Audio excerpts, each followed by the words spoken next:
Good afternoon, good morning, and good evening. This is my second video about Charles Handy, who unfortunately died in December 2024.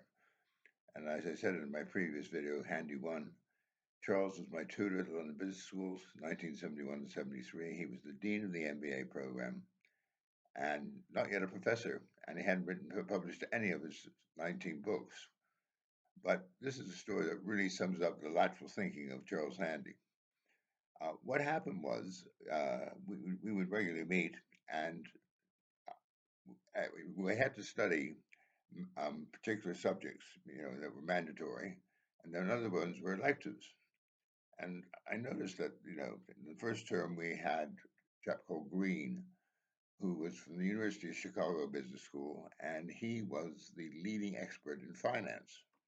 Uh, this seminar, the next term, we had Chris Ardress from Yale, who was probably one of the top two or three organizational behavior experts in the world, if not just America, but the whole business schools around the world. He was the number, probably one or two person in organizational behavior.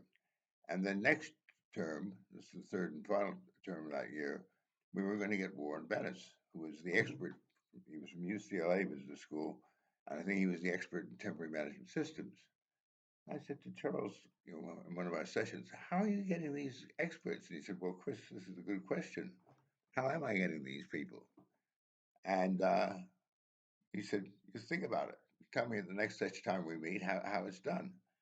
And I ended up basically getting the whole of our, sort of MBA cohort thinking about it. And, we came back, well, you obviously write to the professor and ask him if he would come. And he said, no, you're not even close. And anyway, try again next time.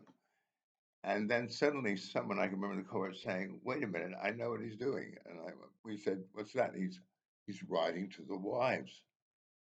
And we went, what? Well, and then we started thinking about it. So yes, that's what's happening, because what Charles had was an apartment, basically, effectively, at London Business School, Regent's Park.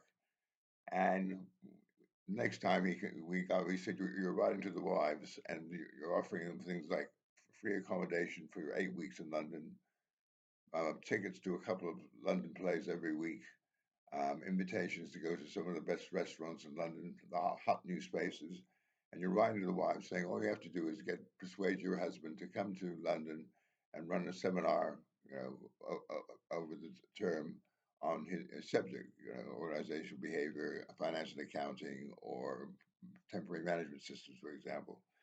And that's what happened. And of course, the wives, I mean, the opportunity to go to London for sort of 8 weeks, you know, some of the best places in the West End, go to some of the best restaurants, go to the sort of leading fashion shops, was just too good an offer to refuse. And their husbands came along.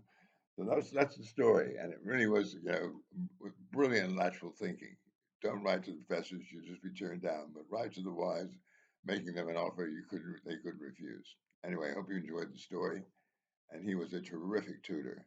And I, uh, I can remember the course he organized, where his great line was, great courses, great companies go up and down, but the great plays last forever. We had this course on power, starting with Antigone, one of his favorite plays, and then going through plays like Julius Caesar, Hamlet, Death of a Salesman, which was an absolutely brilliant course. Okay. Anyway, I hope you enjoyed that story. Thanks very much. Bye.